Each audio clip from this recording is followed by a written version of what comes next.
World News as on November 17, 2019. An Indian Perspective. Facts on China's force occupation strategy and exploit. China is a modern version of an exploitative pawnbroker. Due to the efforts of internal activists and combination of other realization in Nepal happened. Now people in Nepal are revolting in a big way against China's forced control of their land. For quite China had been doing across the world, either in Sri Lanka or Kenya. Slowly, China started getting into the land of Nepalese. And now they seems to have realized at least of China's actual intentions. China gives loans to many countries and of course many other countries does the same. The way China does differently is about wresting the control if the recipient country cannot pay back. China does study well and ensure recipient country cannot pay back. For many years Congress Party in India has been preying on the minority vote bank mainly to appease Muslims and to some extent Christians and not for the real cause of development or country's defense. And on most issues, changes tone almost like a chameleon. Now in the similar vein, Labour Party in British is becoming a joke. For many months, Labour Party vociferously blaming India on Kashmir issue related to abrogation of Article 370. Now suddenly with imminent elections wanted to gain popularity with British Indian voters. And it is up to British Indian community whether to support Labour Party in upcoming elections.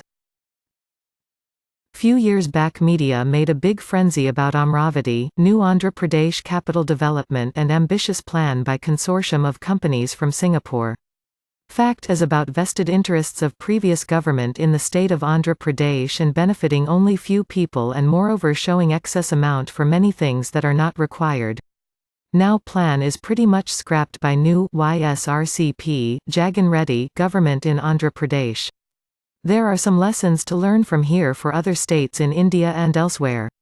Few Singapore-based consortium of companies taking almost 16 acres of land for development of various infrastructure. And government does not have majority stake 48%. Further, amount or the benefit will be provided to the government only some later in future. And a strange legal thing here is about legal dispute resolution to be done in England. After the Ayodhya verdict by Supreme Court of India, some countries especially Islam countries raised their voice which is not required. Saudi Arabia, though Islamic country, for now seems to support the move. More obvious reason could be its business interests with India. We cannot trust any nation blindly. Some time back Malaysia looked like an ally of India and now exactly playing the opposite.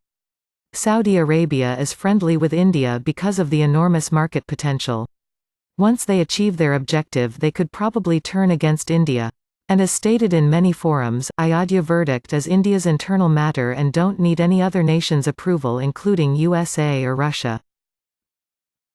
This discussion can be extended to students of many other countries going abroad to study in USA or Australia or UK or France especially. Now from India's perspective, question should be, is India unsafe for women and children more than other countries? The reason is based on numerous surveys in USA, Australia, UK. Over the past 7 years in the various surveys it has been reported girl students turn to sex route for money, it is more in UK. And sometimes, these girls are abused, assaulted and beaten by the clients. And all these cannot be discussed with their parents back home, since they have spent so much effort to study abroad. And in USA, drug abuse is more. People or students get killed due to mugging and it happens more frequently near the university campus.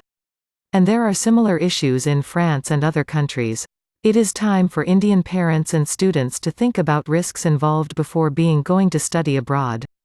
Not all are negatives but careful analysis of the place they are going is also important.